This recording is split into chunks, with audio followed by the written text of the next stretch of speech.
Hello friends and welcome to my YouTube channel. Today we are going to learn something very special that will be super useful to your daily conversation.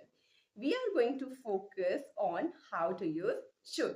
It's a word we use in giving advices, static obligations, or simply saying what is right. So let's dive in and check out these sentences. Welcome to Grammar Point. This is Namita Kashyap. Let's learn together. तो आइए सबसे पहले जानते हैं कि should का use किया कहाँ जाता है। जो भी सेंटेंसेस होते हैं हिंदी में जिनके वाक्य के अंत में चाहिए का इस्तेमाल किया जाता है वहां पे हम सब्जेक्ट के बाद शुड लगाते हैं, यानी कि जहां पर भी चाहिए आपको दिखे वहां आप बेझिझक शुड लगा सकते हैं। या फिर फ्यूचर के जो सेंटेंस होते हैं जिनमें गागीगे आता है और जहां पर आपको रियलाइज हो रहा है कि यहाँ पे ड्यूटी की बात की जा रही है या कोई ऐसी बात की जा रही है जिसे करना चाहिए, तो वहां पे भी आप सब्जेक्ट के साथ सिंपली शुड का यूज कर सकते हैं।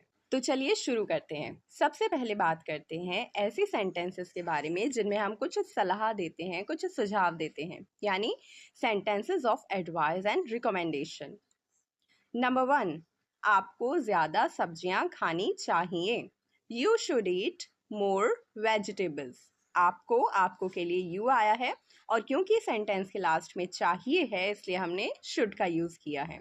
नंबर 2, हमें ट्रैफिक से बचने के लिए जल्दी निकलना चाहिए। We should leave early to avoid traffic.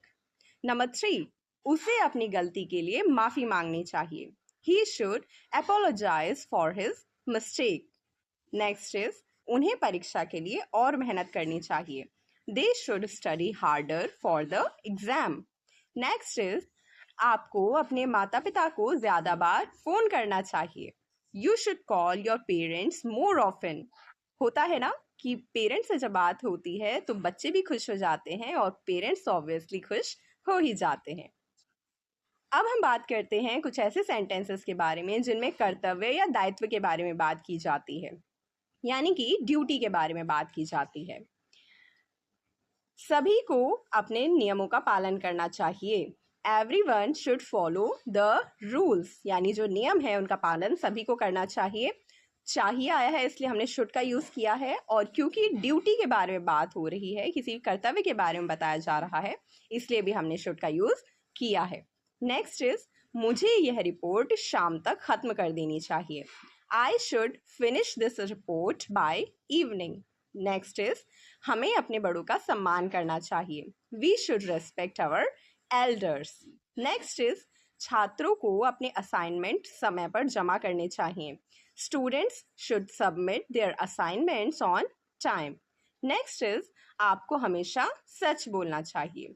You should always speak the truth. अब बात करते हैं ऐसे सेंटेंसेस के बारे में जहाँ कोई अपेक्षा होती है, कोई संभावना होती है, यानी कोई एक्सपेक्टेशन होती है। जैसे कि कल बारिश होनी चाहिए। It should rain tomorrow. जब भी भविष्य के बारे में कोई बात होती है और जिसमें चाहिए आता है वहाँ हम सब्जेक्ट के साथ शुड का इस्तेमाल करते हैं, ये ध्यान रखने वाली बात है। नेक्स्ट इज, पैकेट शुक्रवार तक आ जाना चाहिए। The package should arrive by Friday. Next example is, उसे अब किसी भी क्षण यहाँ होना चाहिए। He should be here any minute now. Any minute यानी किसी भी क्षण। नेक्स्ट इज, खाना जल्दी ही तैयार हो जाना चाहिए। The food should be ready soon. Soon यानी कि जल्द ही। नेक्स्ट एग्जाम्पल इज, यह दवा दर्द में मदद करनी चाहिए। This medicine should help with the pain. चलिए अब बात करते हैं उन सेंटेंसेस के बारे में जहां हम बताते हैं कि क्या सही है, यानी व्हाट इज राइट और करेक्ट। लोगों को एक दूसरे के प्रति दयालु होना चाहिए। People should be kind to each other. Next is, सरकारों को अपने नागरिकों की रक्षा करनी चाहिए। Governments should protect their citizens. Next is, आपको हमेशा अपने वादे पूरे करने चाहिए। You should always keep your promises. Next is, हमें सभी के साथ समान व्यवहार करना चाहिए। We should treat everyone equally. Next is, उसे ऐसा करने से बेहतर पता होना चाहिए। He should know better than to do that. All right, अब हम बात करते हैं कुछ ऐसे वाक्यों के बारे में जहां हम किसी समस्या के लिए कोई सुझाव देते हैं, यानी सजेशन फॉर ए प्रॉब्लम देते हैं। एग्जाम्पल के लिए, अगर आप थके हुए हैं तो आपको झपकी लेनी चाहिए। If you are tired you should take a nap. झपकी जो है, झपकी लेने को कहते हैं नैप। नेक्स्ट इज, मेरी गाड़ी से अजीब आवाज आ रही है, मुझे इसे चेक करवाना चाहिए। My car is making a strange noise, I should get it checked. Next is, अगर आपको बुखार है तो आपको डॉक्टर को दिखाना चाहिए। If you have a fever you should see a doctor. Next is, internet काम नहीं कर रहा है, मुझे राउटर रीस्टार्ट करना चाहिए। The internet is not working, I should restart the router. Next example is, यह पौधा मर रहा है, मुझे इसे और पानी देना चाहिए। This plant is dying, I should water it more. अब बात करते हैं कुछ ऐसे वाक्यों के बारे में जहां पे कोई सलाह मांगी जाती है, यानी आस्किंग फॉर एडवाइस। मुझे आगे क्या करना चाहिए? What should I do next?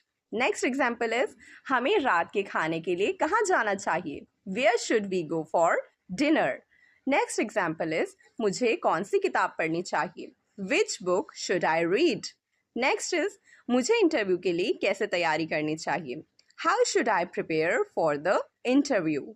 Next is, मुझे उन्हें कब फोन करना चाहिए? When should I call them? अब हम बात करते हैं कुछ ऐसे सेंटेंसेस के बारे में जहां कोई पछतावा होता है या फिर आलोचना की जाती है, यानी सेंटेंसेस ऑफ रिग्रेट और क्रिटिसिज्म। इसमें शुड के साथ अक्सर हैव का यूज किया जाता है। उदाहरण के लिए अगर हम देखें तो जैसे कि, मुझे परीक्षा के लिए और मेहनत करनी चाहिए थी। I should have studied harder for the test. आपको मुझे पहले बताना चाहिए था। You should have told me earlier. उन्हें हमारी सलाह सुननी चाहिए थी। They should have listened to our advice. Next is, उसे ज़्यादा सावधान रहना चाहिए था। He should have been more careful. हमें दूसरा रास्ता लेना चाहिए था। We should have taken a different route. अब हम बात करते हैं कुछ जनरल कॉन्सिडरेशंस की, यानी कुछ सामान्य विचारों की। एग्जाम्पल के लिए अगर हम देखें तो, आपको हमेशा विनम्र रहना चाहिए। You should always be polite. बच्चों को पर्याप्त नींद लेनी चाहिए। Children should get enough sleep. हमें हमेशा किसी भी चीज के लिए तैयार रहना चाहिए। We should always be ready for anything. Next is, हर किसी को शिक्षा तक पहुंच होनी चाहिए। Everyone should have access to education. Next is, आपको यह नया रेस्टोरेंट आजमाना चाहिए। You should try this new restaurant. So friends, you see, using should is quite easy. I hope these 40 sentences have helped you to understand how to incorporate this word in your daily conversation. Keep practicing these sentences and use them in your daily conversations, both in English and in Hindi too. If you liked this video, don't forget to hit the bell icon and like button too. Please share it with your friends and family members too. I will meet you in my next class, in my next lecture. तब तक के लिए अपना ख्याल रखिएगा। Hakuna Matata. See you in the next video.